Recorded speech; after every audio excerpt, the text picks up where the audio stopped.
Today we're talking about the Pacific War. It's a big topic. There was a lot of detail in the Pacific War, but I've given talks like empires of the ancient Near East, and there are a whole lot of empires in the ancient Near East, and so I had to talk much faster there. So we can do the Pacific War in 45 minutes.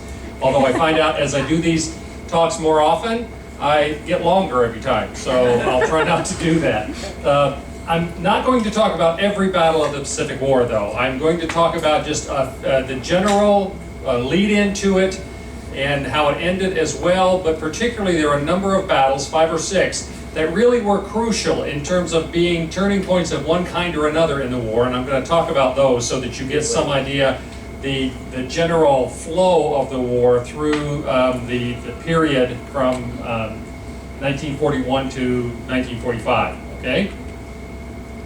So tomorrow, by the way, we will do a brief history of Korea and the Korean conflict, and I believe that's going to be in the morning before we arrive in Busan.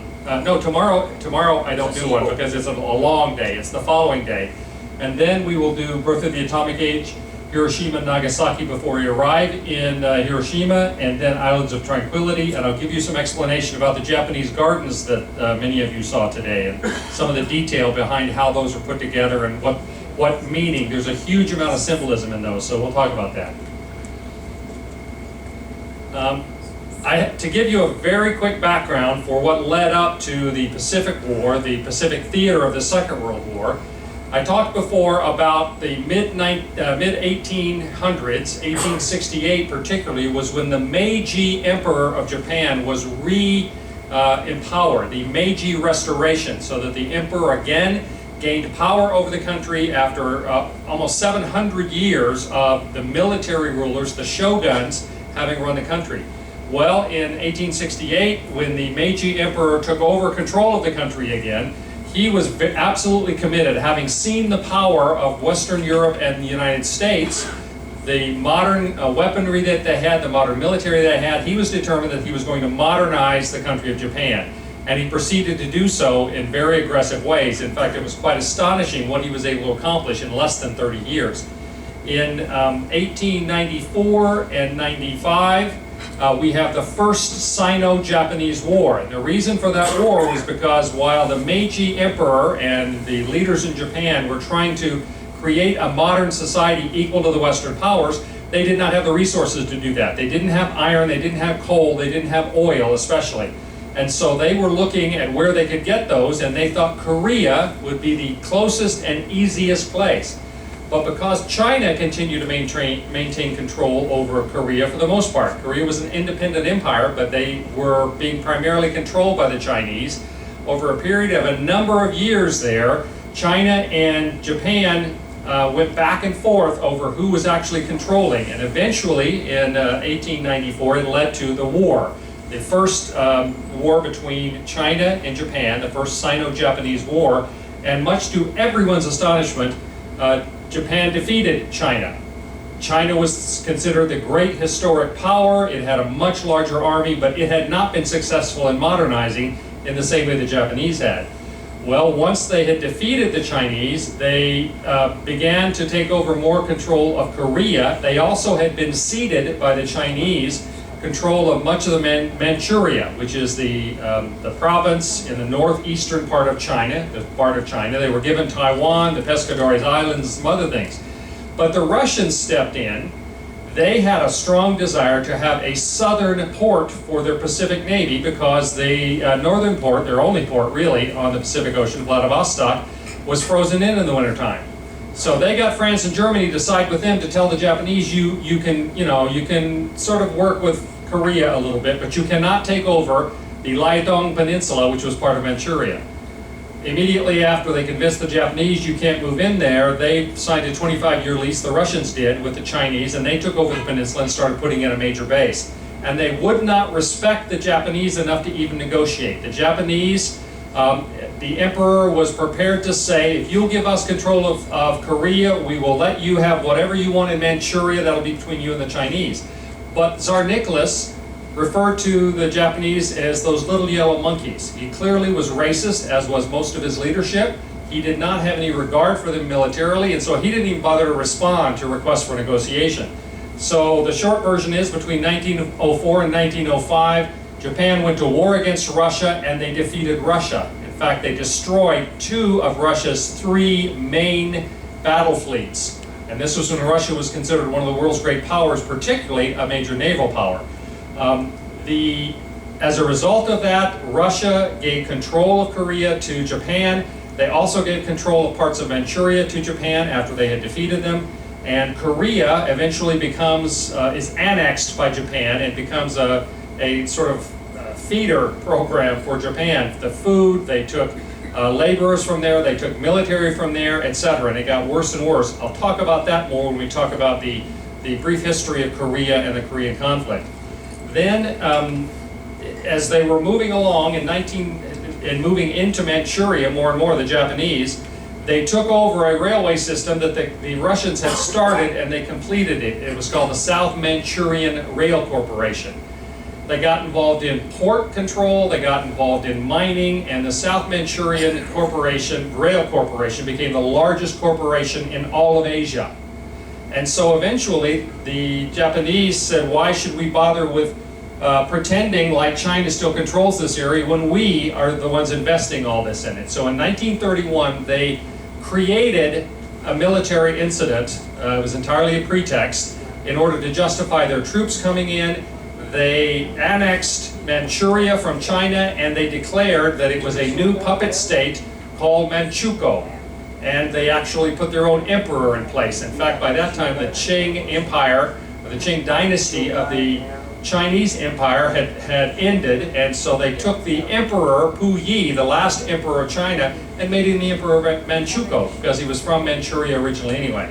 So that was in 1931. 1932, the League of Nations investigates it and says, this was all a lie, you made this up in order to take over part of China, you have to get out. So Japan thumbed their nose at the League of Nations, left the League of Nations, and were very much on their own. In 1937, they decided that they were going to take over even more of China because they wanted even more of the resources that would be available. So in 1937, they created another incident, the Marco Polo Bridge incident it's called, in which they declared the Second Sino-Japanese War. At that point, 1937, they were at war with China. They began to take over more and more of the land of China. And the Western powers, the United States, Western Europe, all of the countries in the West, were really upset at Japan for this aggression. The League of Nations had already censured them, but then the League of Nations went out of business. And all the Western powers were against them in this. And they started embargoes. They started cutting off the oil supply. Well, in order to cut off China, because they were at war with China, the Japanese took over Indochina to prevent goods from coming into China from the other side. They'd already taken over all the ports. The Japanese controlled all of the ports on the Pacific Ocean that led into China. They then took over in the Indochina to prevent goods from coming in from the Indian Ocean. At that point, the embargoes and the various kinds of efforts to try to strangle them from oil and coal and whatnot got more serious. Especially the United States was cutting them off seriously. And Japan, rather than giving in, which is what the Western powers wanted, they thought if we pressure them enough, they'll quit. They'll leave China and settle back into their own territory. But instead, the Japanese decided through the late 1930s and into 1940 that they were going to dig their heels in, and they decided that they would have to go to war in order to defend what they thought was the necessity of controlling other areas in order to have oil and coal and iron. And it sort of got locked in finally in 1941, early in 41, when a general of the Japanese Imperial Army, Hideki Tojo, was made the prime minister. They actually got rid of all the political parties, and Japan, the military was absolutely controlling the government at that point. And it was very imperialistic, it was very nationalistic. They felt like this involved the survival of Japan, and they felt their culture was superior. And this is something they developed over a long period of time. And so early in 1941, with a general as their prime minister, they began very careful planning as to what they would have to do in order to maintain and even expand this area of control that they had. The goal that they had stated was East Asia for the East Asians. But what that actually meant was East Asia for Japan, because they were going to be the primary beneficiary of all of these areas that they either controlled or wanted to control, and all the resources that were available that they did not have in Japan. Well, after all of their planning, it all came to a head on December 7th of 1941. And we, of course, the Americans at least among us, recognize that as the day that will live in infamy, as Franklin Delano Roosevelt called it. At just before 8 o'clock in the morning, the Japanese attacked Pearl Harbor. They attacked it with 353 Japanese fighters, bombers, and torpedo planes that had been launched off of a carrier fleet. Now, until 1940, until the year before this, it had always been assumed that the most powerful and most important of all the naval vessels in any military were battleships. These ships that could launch, shells that were as heavy as a Volkswagen Bug 30 miles. And that was the real power. But they had decided just around 1940, just about a year before this, that aircraft carriers were really even more important. And that battleships, of course, they don't even make battleships anymore because they've decided that is not the best way to pursue military action at sea. The Japanese were right at the forefront of understanding the power of aircraft carriers. And so in secret, they had an aircraft carrier fleet along with cruisers and destroyers and other ships that had sneaked up on Hawaii, launched their planes, and so just before 8 o'clock in the morning on December 7th of 1941, they attacked Pearl Harbor. They succeeded in sinking or damaging all of the battleships. 4 of the battleships were sunk. 4 others were seriously damaged, but they didn't take into account really the capability that America had for recovering and repairing. They raised 3 of the 4 battleships that were sunk. The only one that was not raised is the Arizona, and of course the Arizona Memorial today in Hawaii is a major site for people to visit. They also got the other battleships repaired in very quick order because the Japanese did make a couple of mistakes in their surprise attack on Pearl Harbor. They did not destroy the fuel depots, so they still had fuel for their ships. They did not destroy the repair facilities. They did destroy much of the Army Air Corps, the planes that were there. They were sitting on the runways, wingtip to wingtip, and most of them were wiped out as well. So it was a devastating attack. At the start of the war, because it was going to be a naval war, the reason that Japan attacked the United States is they felt like the U.S. was the only naval power that could challenge their desire to take over the Western Pacific. Well, at the start of the war, the Japanese had 236 warships. All of the Allies together, U.S., Britain, Australia, everybody, only had 221 warships. So Japan actually started the Second World War with a naval advantage. And they particularly had advantage in their aircraft carriers. They were ahead of the curve in terms of understanding their power. It wasn't a mistake, but it was something that went against them, is that the aircraft carriers at Pearl Harbor, before they attacked, had left the harbor to do maneuvers. So while they attacked the battleships and destroyers and cruisers and other ships that were there, the American aircraft carriers were out of Pearl Harbor and were not damaged in that attack.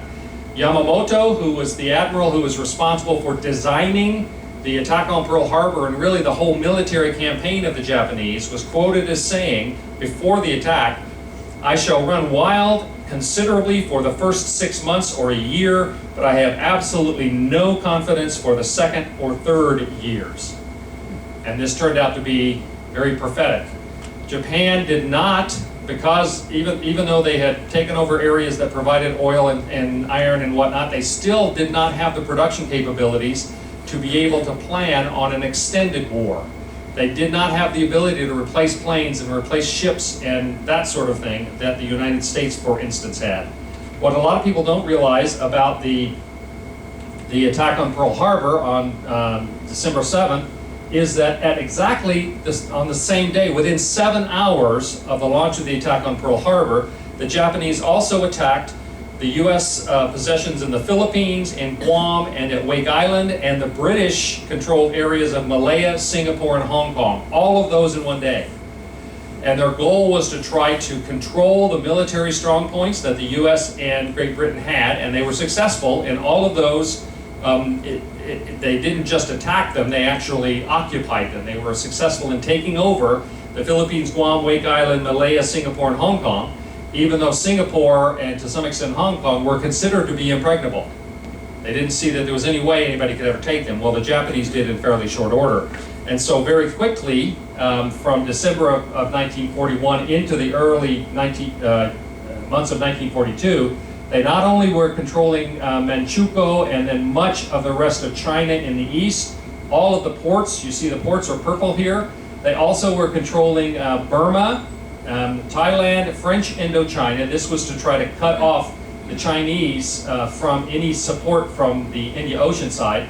Also British Malaya down into the Dutch East Indies, and then because of the attack on the 7th of December, they also controlled the Philippines. They defeated the U.S. military there. Douglas MacArthur, the senior officer of the Pacific Theater, was forced to go to Australia, and he remained there until several years later when he finally fulfilled his promise to return. This was what the Japanese were doing. They were trying to build a defensive barrier along these lines of islands, down through Sumatra, Java, this way, controlling Borneo and the Philippines. And they wanted to be able, they were taking over more and more island groups, and they wanted finally, in 1942, they wanted to be able to take over all of the Coral Sea, all of the Solomon Islands and other islands here, in order to cut off Australia from the eastern side so that they would not be able to receive support from the other allied nations. They felt like they can, because they controlled the Indian Ocean, that they could take care of this side of it, but from the east, they wanted to cut off Australia. Their ultimate goals were, this is where the Japanese army was as of April of 1942, this orange line here. What Yamamoto, the primary military planner of the Japanese military, wanted to do was to take everything within this line, meaning all of New Caledonia, all of the Coral Sea Islands, the Solomons, etc., New Guinea, and he wanted to then control the Pacific Ocean out as far as Midway Island. And they felt like if they could control Midway Island, they then would accomplish two things. They would prevent any U.S. aircraft from being close enough to Japan to attack the home islands. And then secondly, they would be in a position to attack and hopefully eventually overtake Hawaii, and then be in a position to attack the west coast of the United States. So that was the plan. On just 5 months, in fact in April of 1942, there was an attack by Jimmy Doolittle, 16 B-25 bombers, only 16, and they were launched from an aircraft carrier and were able to actually bomb Tokyo. And they didn't do hardly any damage. It was simply a morale boost. It was a moral victory because they proved that they could attack Tokyo. Now it was only 16 B-25s, which are much smaller bombers than the B-29s that they used later. And they were forced to land in China because they did not have, even launching from an aircraft carrier, they couldn't get there and get back again. In fact, I don't think you could land a B-25 on an aircraft carrier. So that was a moral victory, but that led the Japanese, to be concerned that if they didn't control enough of the islands around the home islands of Japan, then there would be the potential of them doing more of that kind of thing. And with bigger planes, they could take off and land on islands and could do more damage. And so that was the way that Yamamoto was thinking, is to take that over. So the first battle I want to talk about specifically is called the Battle of the Coral Sea. This is Australia, down here in the corner. This is New Guinea. The goal of the Japanese effort here was to take over Port Moresby in New Guinea, and from there they would have a base of operations with which they could control all of the Coral Sea, that is the Solomon Islands and the other New Caledonia and the other islands around here. So they sent in a carrier force. The thing they did not realize, and this was critical to the whole conduct of the war, was that by this time, the American intelligence community had broken the code of the Japanese. They could intercept and interpret the messages. So they knew that the Japanese, their next major move was into the Coral Sea in order, as I said, to try to cut off Australia. So they sent their own, the red is the Japanese. They had two fleets that came in. The blue were an American carrier fleet that came in. And technically this was a victory for Japan if you consider that they actually sank more ships than the Americans sank of the Japanese ships. But the Japanese sank a light aircraft carrier and they damaged the Zuikoku, one of their mainline aircraft carriers, and they almost completely destroyed all of the airplanes that were on that fleet carrier. And so while it was technically a victory in terms of the number of ships destroyed by the Japanese, it was the first time that the Japanese had been stopped anywhere. They had won every battle up till that point. Coral Sea was the first time that the Allied forces were able to keep them from doing what they were trying to do, and then take over the area they were trying to take over. And for that reason, it was critically important. Of the American aircraft carriers, the USS Lexington was damaged at Coral Sea so badly it had to be scuttled. And then the Yorktown, a second American aircraft carrier, was damaged, had to be towed. The Japanese assumed that the Yorktown was completely out of commission. But again, they didn't take into account how quickly the Americans seemed to be able to repair those things. The Yorktown, a month later, was involved in the Battle at Midway.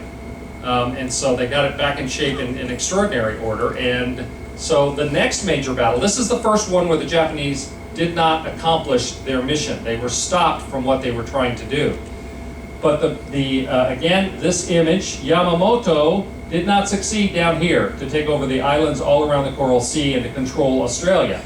But he did still plan to take the island of Midway, which is the closest US possession to Hawaii. So the next major battle was the Battle of Midway. The goal of the Japanese here were to surprise the US carrier force, to basically do at sea what they had tried to do at Pearl Harbor, and that is surprise and destroy the US carrier fleet. But again, they did not know that we were reading their mail. And so the US carrier fleet set it up so that instead they would ambush the Japanese carriers that came.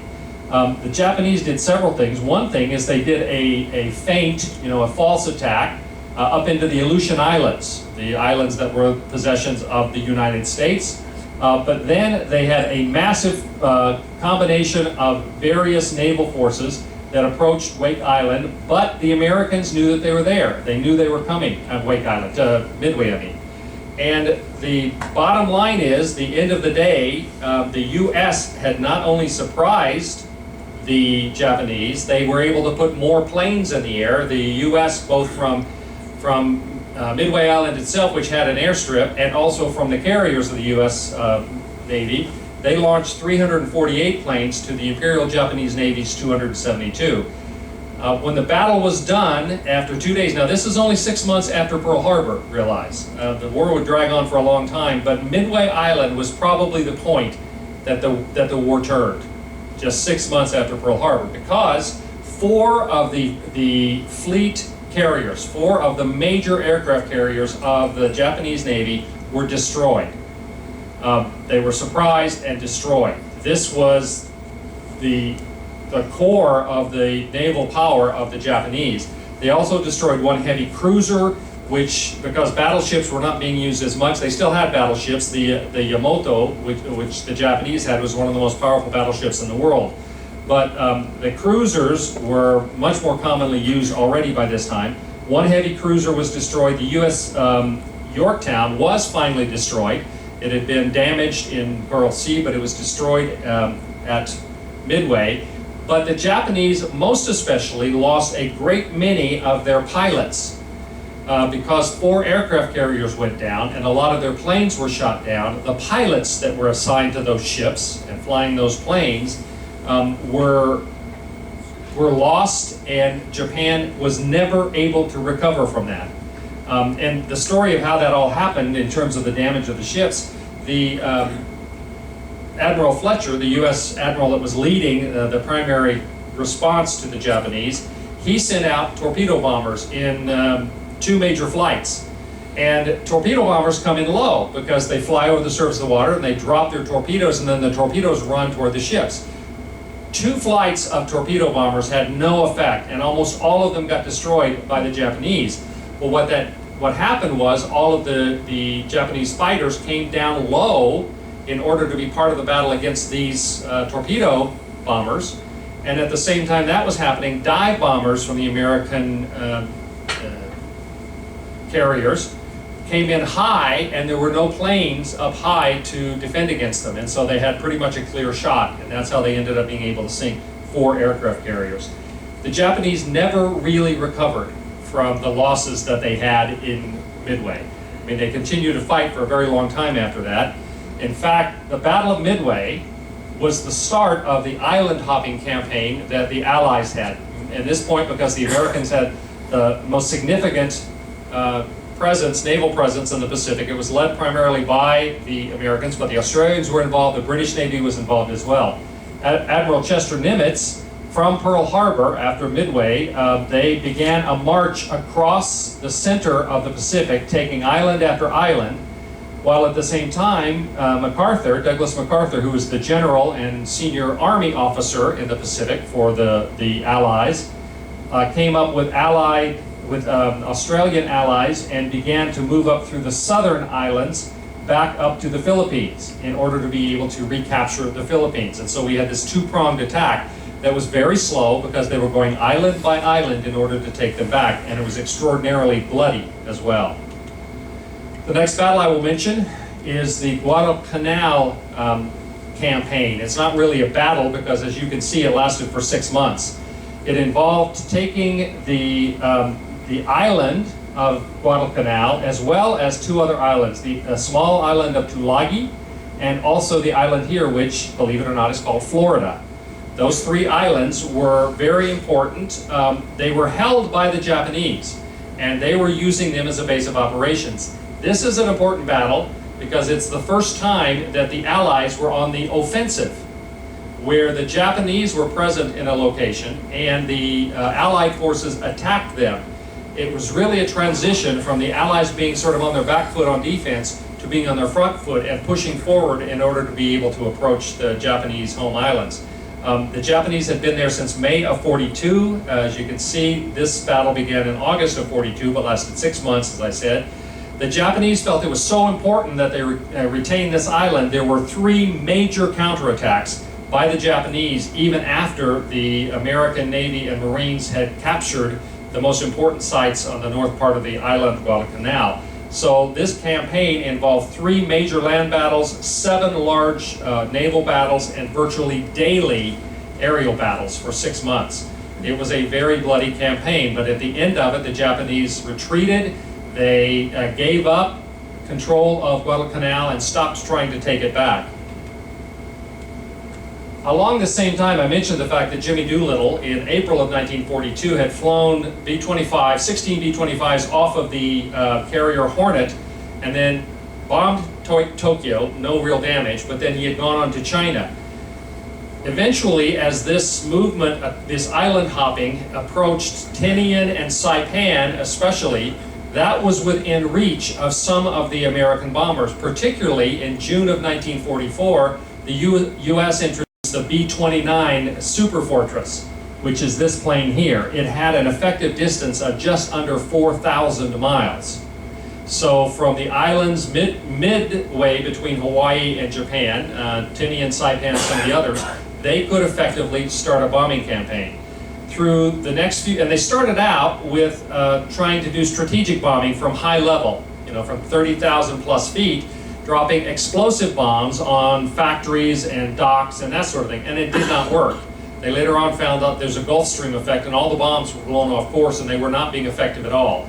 When Curtis LeMay came into it later on in 1944, in the summer, he began a strategic campaign dropping incendiary bombs, meaning fire bombs. And you have seen the buildings, most of the buildings, certainly the houses, in Japan are made out of wood and paper.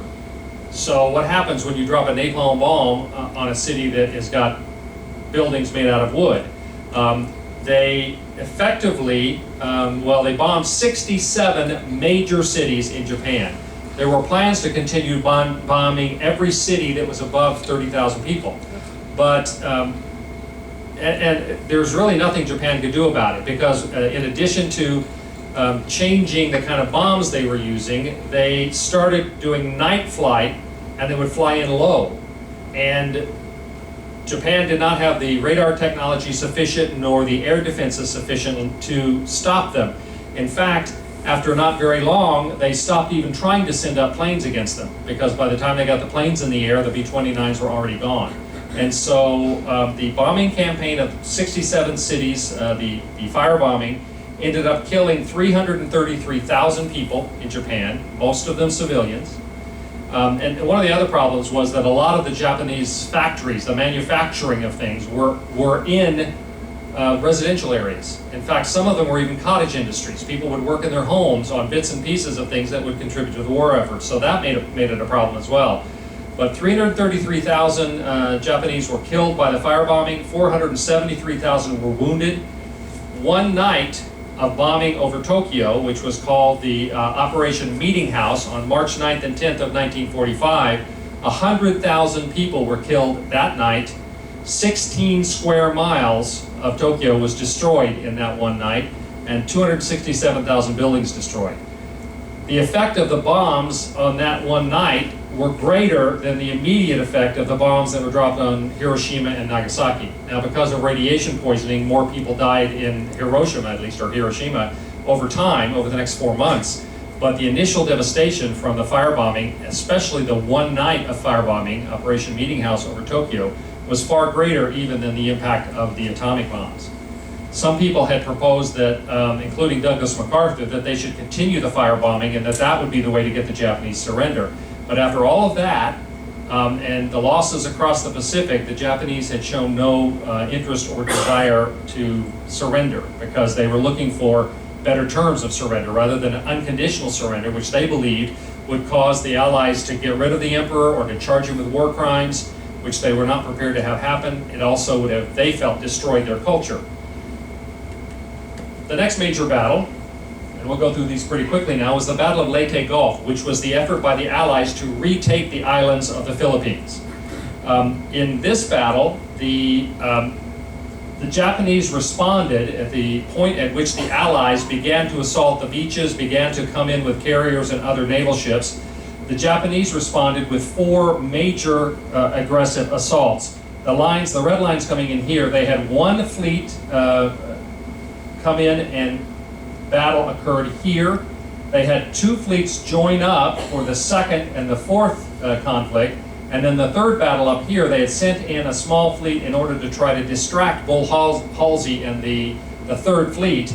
They succeeded in doing that for a while, but then they came to blows here, and the third fleet under Halsey ended up destroying them. This was actually the last time that Japan was able to put forward a major naval force, for the primary reason that a lot of their ships had been destroyed. Their pilots, many of them, the pilots they had were not well trained, and they simply didn't have enough oil anymore. From this point on, many of their capital ships remained in port and did not even engage in battle because they had no fuel for them. And one of the things that losing so many ships did was the ships were the way that they were bringing fuel up from the Indochina and the Dutch East Indies, especially, more so the Dutch East Indies. So at this point, the Battle of Leyte Gulf was a massive turning point. This is October 23rd to 26th of 1944. And to give you some idea, and this was where the Allies again were able to retake, and they had to shoot the scene several times in order to get the way he liked it, but this is the scene where MacArthur, waded ashore and said, I have returned and all of that. This gives you an idea why I can't talk about all the battles of the Pacific War.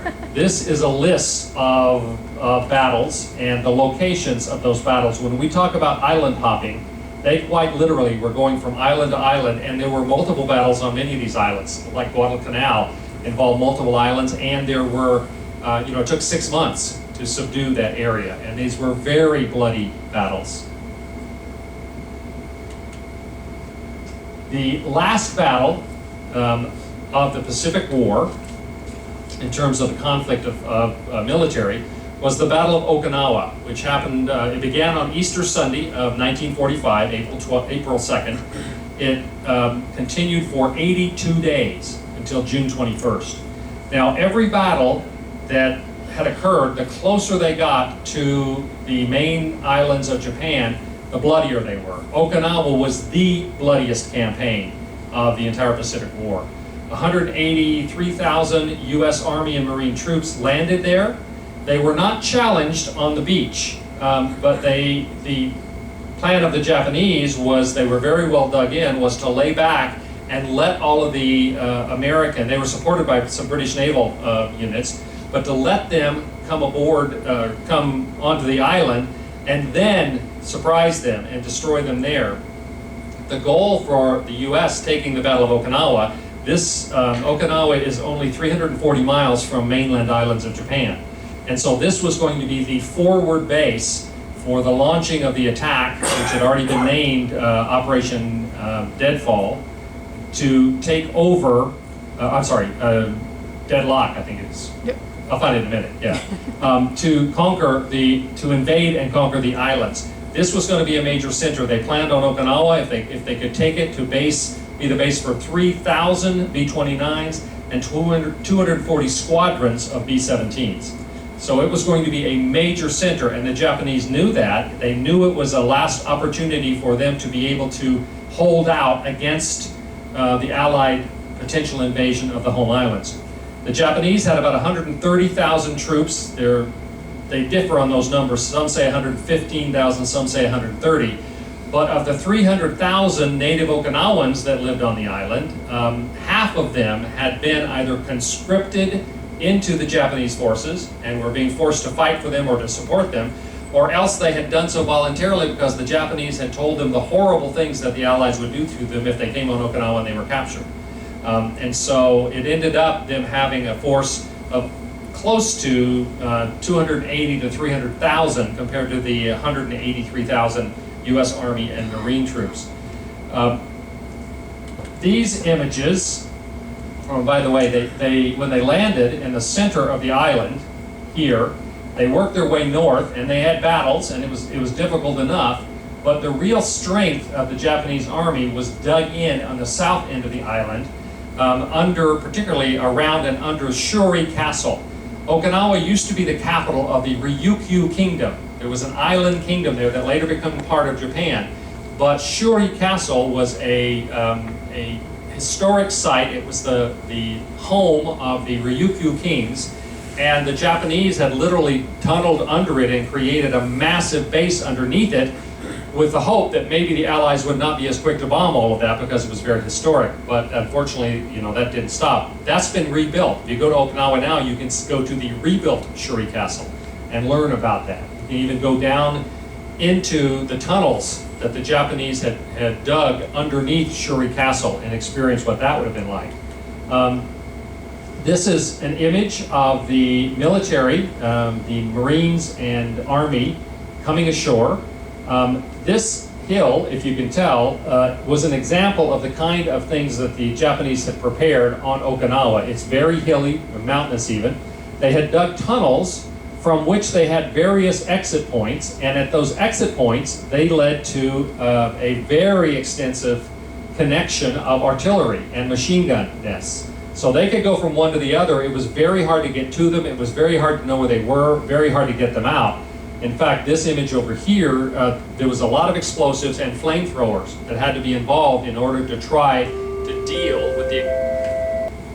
You all are very patient. Thank you. I don't think they give the captain the daily program. I mean, he's the captain. He can interrupt whatever he wants, right? So, these images, I'm almost done, these images here reflect the fact that on Okinawa there were almost 1,800 young boys, as young as 14, who were recruited by the Japanese, put in uniforms. They were even given frontline combat responsibilities, but they were given the name Teketsu Kinotu, which means Iron and Blood Imperial Corps. They were as young as 14. Half of them died in the Battle of Okinawa. So there were almost 900 of them dead. At the same time, the military government of Japan issued an edict that said that boys as young as 14 and girls as young as 17 could be conscripted into support for the military, including frontline combat. This was one of the things that really gave pause at the consideration for the invasion of the main islands of Japan. And there's video that they found later of them training young girls with sharpened bamboo sticks to attack the Allies once they landed. Today, some of us went to the Kamikaze Museum, and the kamikazes were the suicide bombers. They were more than just bombers. There were not just in addition to suicide planes, there were suicide boats, guided torpedoes, guided glider bombs, which the Allies started calling baka, which means fool in Japanese. There were divers, mini-subs, all manner of suicide efforts. Technically, they were called the Special Attack Units. Now, this did not occur throughout the whole of the Pacific War. It began in the Battle of Leyte Gulf, and then was especially intense during the Battle of Okinawa. In total, 3,862 pilots were kamikaze pilots, as we call them. Kamikaze means divine wind. It was the wind that in the 13th century had the typhoon winds that had driven off the Mongol ships when Yuan China, which was controlled by the grandson of Genghis Khan, when they tried to invade Japan, the typhoons destroyed or drove off their ships, and they said those typhoons were divine winds. Well, that's the name they gave to the kamikaze pilots. The kamikazes were more accurate than bombers. They were more destructive. They were harder to defend against, and yet still they only ended up, the 3,800 of them that gave their lives, only ended up killing about 7,000 Allied soldiers. But all of this was based upon the idea that your loyalty to the emperor was sufficient, that you would give your life for the emperor if he asked you to. How many of you saw The Last Samurai? You remember? Okay, or the idea of when the main character, the main samurai character, says to the emperor, "If you but ask me to, I'll take my life." You know, you would do that for the emperor, even if he just suggested it. And so this was very much where they were coming from. And again, the reason they resorted to this was because they had not planned for an extended war. They did not have the ability to replace the pilots fast enough or to replace the planes fast enough. And this was a very much last-ditch effort. Not all of the kamikaze pilots went willingly. I mean, they went willingly to the extent that they obeyed orders, but it's not like they were thrilled about this idea. The suggestion that all of them were just, bonsai, bonsai, and they all wanted to do this. Some of them did, but some of them, from the letters they left behind, clearly they said, "This grieves me, but I have to follow orders." So they were obedient in that regard. The Okinawa, 90% of the buildings in Okinawa were destroyed. 241,000 people died, including 82,000 Americans. As I say, 90%. This plane is flying over one of the towns of Okinawa. 90% of the buildings were just flattened, as well as, because of the destruction of Shuri Castle, a lot of cultural artifacts, documents, and that sort of thing. So it was a devastating final battle to the Pacific War. These troops, by the way, were in Okinawa. They're celebrating because they had received word that while they were at the Battle of Okinawa, that Germany had surrendered, so that the European theater, the victory had been won by the Allies. This was the next plan. From Okinawa and from other sites, Tinian, Saipan, etc., this is the plan that they had for Operation Downfall. That's the name I couldn't think of a minute ago. Operation Downfall. They had planned it for November of 1945. It would involve first a land attack up into Kyushu, where we are now, under this island, and then once they had been able to conquer it and set up air bases to support a larger attack, they would attack to the main island near Tokyo, the main island Honshu. They expected, estimates varied, but the most conservative estimates said that 1 million US military would die in this effort, because half of all the casualties in the Pacific War happened in the last 4 to 5 months. Because it got worse and worse and worse the closer they got to the island. So the estimate was that when the effort was made to actually invade the main islands of Japan, it would be even worse still. So 1 million US dead were expected, 4 million were expected to be wounded, and between 5 and 10 million Japanese were expected to die, both military and civilians. The Japanese still had a very large army that had been in China. That a significant part of their army was still intact, and so that's part of it. The U.S. military prepared 500,000 Purple Hearts. A Purple Heart is the medal they give to someone who's wounded in battle because they thought they were going to need them. They ended up not having to need them, and so they still today, in the most recent conflicts that we've had in the Middle East, they have plenty of Purple Hearts to give people on the spot if they get wounded in battle, because they never had to use those. And this is the reason they never had to use those, because on August 6th, the first nuclear weapon ever deployed was dropped on the city of Hiroshima, which had not been targeted by bombing previously, and so it had not had destruction. It's estimated that over the next 4 months, both immediately at the bombing and the next 4 months, between 90,000 and 146,000 people died in Hiroshima. Half of those, so somewhere between 45,000 and 70,000, died immediately when the bomb was dropped. But that's less than died in one night in Tokyo, for instance. On August 8th, 2 days later, the Soviet Union declared war against Japan and invaded through Manchuria, and ended up coming all the way down into Korea before they stopped, and we'll talk about that when we talk about the Korean War. On August 9th, one day after the Russians invaded, the second nuclear weapon was dropped on Nagasaki because of a difference in the kind of bomb and also a difference in the terrain, because Nagasaki is very hilly. Between 39,000 and 80,000 died over the next 4 months, and half of those immediately. The emperor stepped in, which was unheard of. He insisted that the military government accept the unconditional surrender that was offered through the Potsdam Declaration by the Allies, and he recorded a message that was broadcast throughout Japan, so that on August 15th the surrender was accepted. Now, there were many efforts to try to stop the surrender. The senior military tried to have a coup, the junior military tried to have a coup, the students had an uprising. So many of them felt that the emperor had been forced to do this, or it wasn't really his voice at all. There were all sorts of reasons.